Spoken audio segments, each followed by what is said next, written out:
कुमारीगण तथा इस पंडाल में बैठे हुए हमारे सभी माननीय अतिथिगण और देश विदेश से आए हुए सभी प्रेमीगण, आज हम सब लोग अपने प्यारे आयाश जी के जन्मोत्सव को मनाने के लिए एकत्रित हुए हैं। आज उन्हें 3 वर्ष के हो गए हैं, चौथे वर्ष में प्रवेश कर रहे हैं और 3 वर्ष से पहले उनका जो है चूड़ाक्रम संस्कार होना चाहिए था। पंडित जी से पूछा कि पंडित जी 15 तारीख को उसका जन्मदिन होता है, तो क्या 13-14 तारीख को बैसाखी भी होती है? तो उसमें उसका अगर चूड़ाक्रम संस्कार का दिन निकल जाए तो बहुत अच्छा होगा, क्योंकि उसी में सभी प्रेमीगण, भाई महात्मा सभी लोग आते हैं, तो एक साथ ये दोनों कार्यक्रम हो जाएंगे। तो एक बड़ा अच्छा सहयोग निकला कि पंडित जी ने कहा हाँ अमृता जी ये हो सकता है, 13-14 को उसकी चूड़ाक्रम संस्कार होगा, 15 को उसका जन्मदिन हो जाएगा उस दिन, क्योंकि 3 वर्ष से पूर्व ही उसका चूड़ाक्रम संस्कार होना चाहिए। तो एक बहुत अच्छा एक शुभ सहयोग भी निकल गया। आपने देखा 13-14 तारीख को उसकी चूड़ाक्रम संस्कार हुआ, पूजा हुई और उससे बड़े हम लोग तो बड़ा सोच रहे थे, जैसे श्रेयांश जी रोए थे, बहुत विकराल रूप धारण कर लिया था उन्होंने, तो क्या पता है आयाश जी भी वैसे ही करेंगे तो कैसे संभालेंगे। तो बड़ी तैयारी हो रही थी, सुयेश जी, मोहिना जी सभी पहले से उसको कह रहे थे आपके बाल काटे जाएंगे, आप गंजे हो जाओगे, ऐसे रोना नहीं, ये नहीं करना, एक का चॉकलेट रखी जाए, लॉलीपॉप रखा जाए, सब कुछ रखा जाए जिससे कि रोए ना। रोए तो लेकिन इतना नहीं रोए, इतना तो हर बच्चा रोएगा जब उसके बाल बूढ़े जाएंगे, लेकिन जो है अच्छी तरह से ये कार्यक्रम जो है एक संपन्न हो गया और 3 दिन से आप लोग इस कार्यक्रम का जो है आनंद उठा रहे हैं।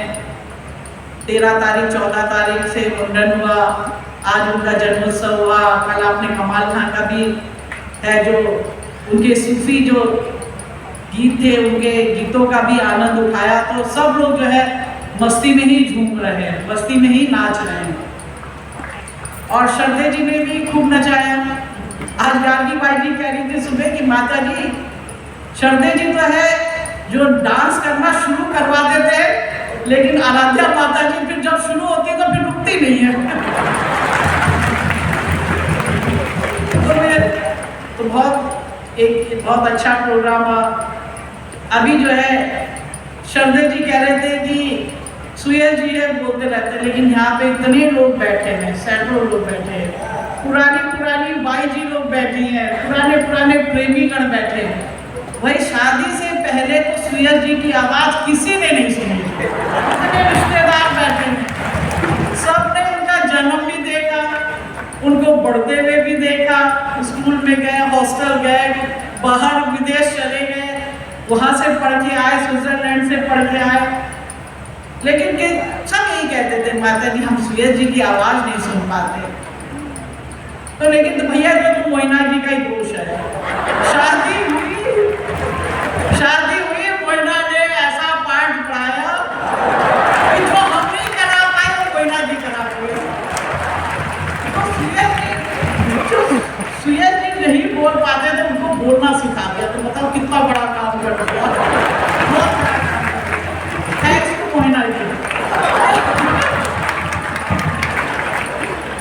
और एक दूसरी बात जो श्रद्धे जी कह रहे थे, एक आपको बता रहे थे कि एक ससुर जी ने दामाद को कहा कि कि बताओ मेरी बेटी कैसी, तो दामाद ने कहा ये करती है, ऐसी है वैसी है। लेकिन भाई श्रद्धे जी ये कलिकाल है, पहले के जो होते दामाद कहते होंगे कि तुम्हारी बेटी में ये दोष है, ये दोष है। अरे आप बहुत दामाद बैठे हुए, बताओ किसकी हिम्मत है अपने सास ससुर के सामने कहने की कि आपकी बेटी में ये दोष है, ये दोष है, ये दोष है। वो तो कहेंगे नहीं ससुर जी बहुत अच्छा, आपकी बेटी तो सब कुछ संपन्न है, खाना भी बहुत अच्छा बनाती है, सेवा भी बहुत करती है, सब घर को भी बहुत अच्छा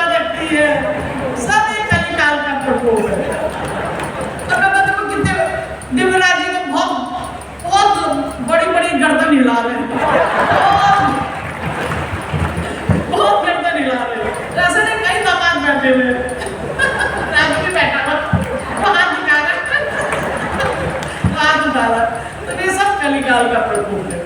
तो चले कोई नहीं, ये सब मौज मस्ती है भाई। जब जन्म लिया है तो सुख भी आएंगे दुख भी आएंगे। अरे सच्चा जीव तो वही है जो कठिनाइयों को भी, मुश्किलों को भी हंस के सहन कर ले। तो भाई आप लोग जो आजकल के दामाद है, सच में जो वीर है वो आप लोग हो आजकल के। अब तो महाराणा प्रताप का जमाना है नहीं, शिवाजी महाराज का जमाना है नहीं, उनका तो जमाना रह नहीं गया जो दुश्मनों से, मुगलों से लड़ाई करते, अंग्रेजों से लड़ाई करते।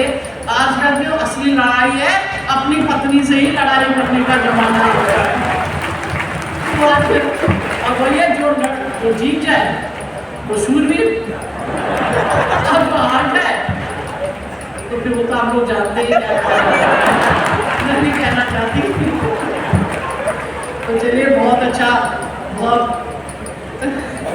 बहुत अच्छा।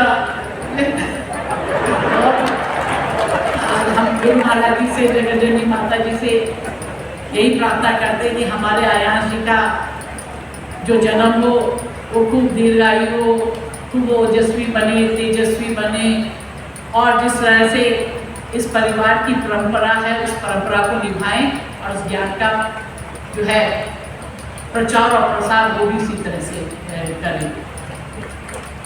अभी जैसे शरदे जी कह रहे थे कि भाई हम जो कर रहे हैं, जिसको हमने पकड़ा उसको हमेशा पकड़ के चलें। गुरु महाराज जी भी आपको 3 दिन से आपको सत्संग सुना रहे हैं, रात को भी सत्संग का कार्यक्रम है। तो जो गुरु महाराज जी ने अपने शिष्यों को जो उपदेश बताते हैं, जो आज्ञा देते हैं, जो आशीर्वाद देते हैं, उस पर हमें चलना चाहिए। और सच्चा भक्त, सच्चा शिष्य वही होता है जो जीवन पर्यंत, जीवन की अंतिम सांस तक अपने गुरु महाराज जी के आदेशों का पालन करता है, उनके बताए हुए मार्ग पर चलता है और उनकी आज्ञा को शिरोधार्य करता है।